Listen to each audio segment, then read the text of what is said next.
A lot of people ask me, why is it so important to understand the higher self, the subconscious mind, and the conscious mind?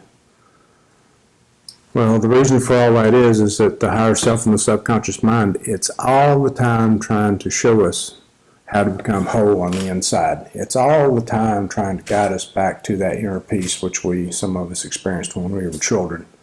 It's trying to fill up the great empty that the ego is developing inside of us, keeping us looking outside of ourselves for things that we think is going to please us and make us whole again. Understanding these different parts of ourselves makes the journey to reawakening become easier. Once you understand the function of all these different parts and what it's trying to do, then your journey, it'll become a little easier.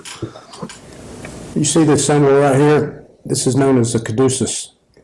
You might see it on a doctor's office. A long time ago, this symbol right here used to be the symbol for the Kundalini. What I want you to pay attention to is there are two snakes around a staff and these set of wings at the top. The two snakes are actually our male and female energy. When we're fully awakened, this energy, it flows up our spine and it comes to the top, and it helps bring both halves of our brain together. When we fall asleep and we enter into duality consciousness, our brain, its function, it sort of splits. These two energies, they fall, and the circuits are no longer complete anymore. And what happens with these two snakes is they rest down in the lower part of our body, down around our genitals and our loins. What we're trying to do through helping you understand this is the clearing work. What it does is it removes all the inner conflict. And when you bring these energies up, they're blocked by all the inner conflict that you have in you.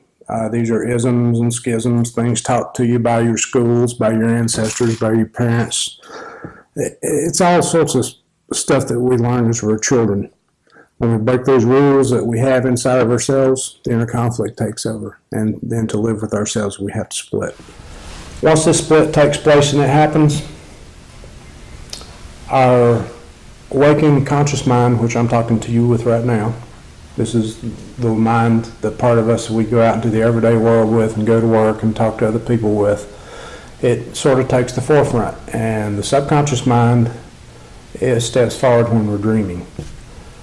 When we go to sleep at nighttime, we try to settle the inner conflict, and if we don't do it, we stay split, and then we wake up the next day. But here's what happens. As soon as you wake up, you may remember your dreams. And as soon as you wake up, you may also remember what those dreams mean. Now, you go to the bathroom, and you get up and you go get a drink of water, and you come back, and all of a sudden you can't remember what the dreams mean. And then a few minutes later, you can't even remember the dream itself. What happens is that as you go to sleep and as you wake up, you do what the mystics call standing between the worlds. The medicine people and the shamans, the people I know, they also call it standing between the worlds. What we try to do through meditation and doing our clearing work is to expand this time where both halves of our consciousness and awareness is together. This is when I get answers. My subconscious mind doesn't miss anything. It catches everything that's going on around me. It catches the subconscious language that other people are speaking. And it's during that time that I get answers to what's going on with other people and with myself. All the stuff my conscious mind misses, that part of myself catches it all. There's one thing that people really aren't aware of, and that is that once we do go to sleep, our higher self and the subconscious mind, it's always trying to wake us up. There are little catchphrases that we're always attracted to, and advertisers use these same catchphrases to sell us products. I'd like to read you this little part right here, and maybe you'll get an idea of what I'm talking about. We see these answers on TV and magazines and bumper stickers. We hear them on the radio. Pay attention now, and you will see, or will you? No fear. Be all that you can be. Don't worry. Be happy. Seize the moment. Be here now. Truth and the ever popular follow your heart.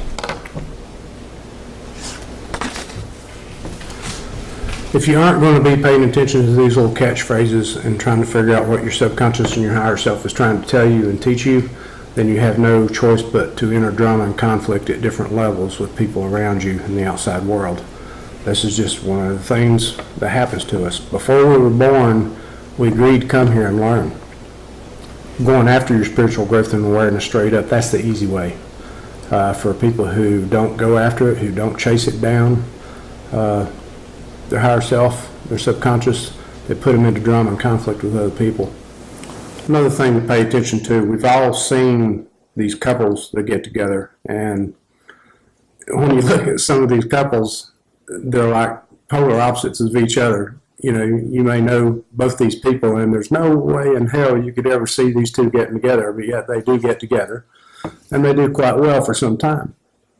The reason for this is the subconscious and the higher self is putting these two people together. We go out, and if we're not growing straight up, we go out and we choose our friends to have relationships with other people, and we do this through the language of the subconscious mind. And the language of the subconscious mind, it is in the words we use and how we use them.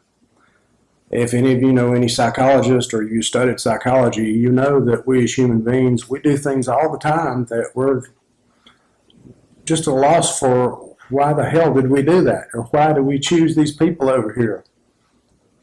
And the psychologists and stuff, they also listen to the words that we use and how we use them.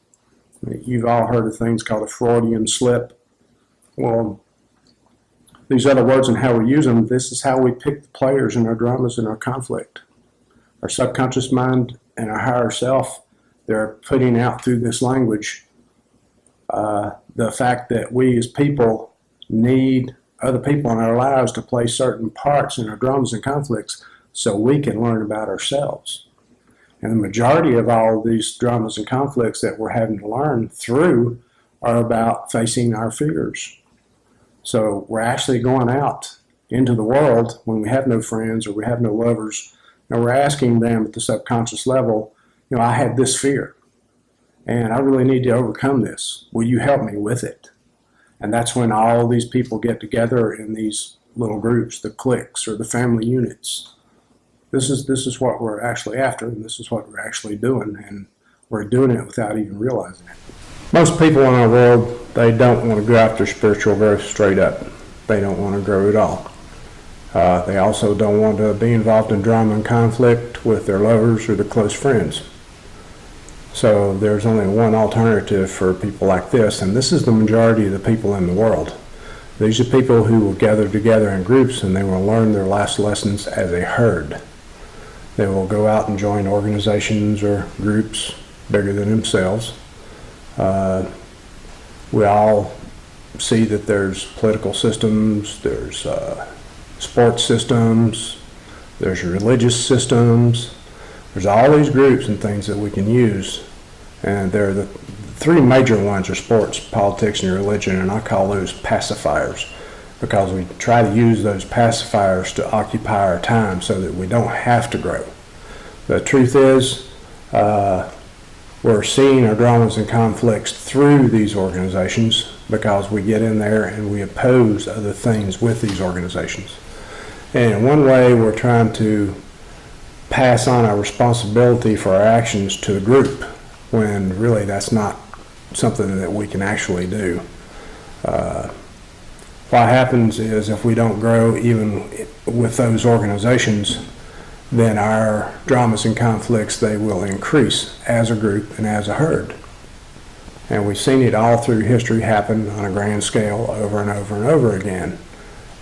In the United States, there was the war against the North and the South.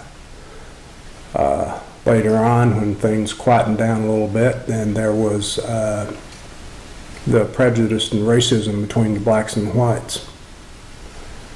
And you go look into the political systems, we have Republicans and Democrats. And when these little groups amongst ourselves weren't enough, we entered the Cold War with another country across the ocean. It was between democracy and communism. So what's left? What's left for us if we don't learn our lessons, if we don't grow as a herd, if these dramas and conflicts continue to get bigger and bigger? Well, what's left is world war. So if we aren't growing and we aren't learning, and going after our spiritual growth straight up, we enter drama and conflict with other people around us. You can see the patterns yourself. I'm trying to show it to you now. And if you'll just open your eyes and start looking around, you'll see it. And it doesn't take a great psychic or a great seer or a great teacher to know that the ultimate in drama and conflict is world war.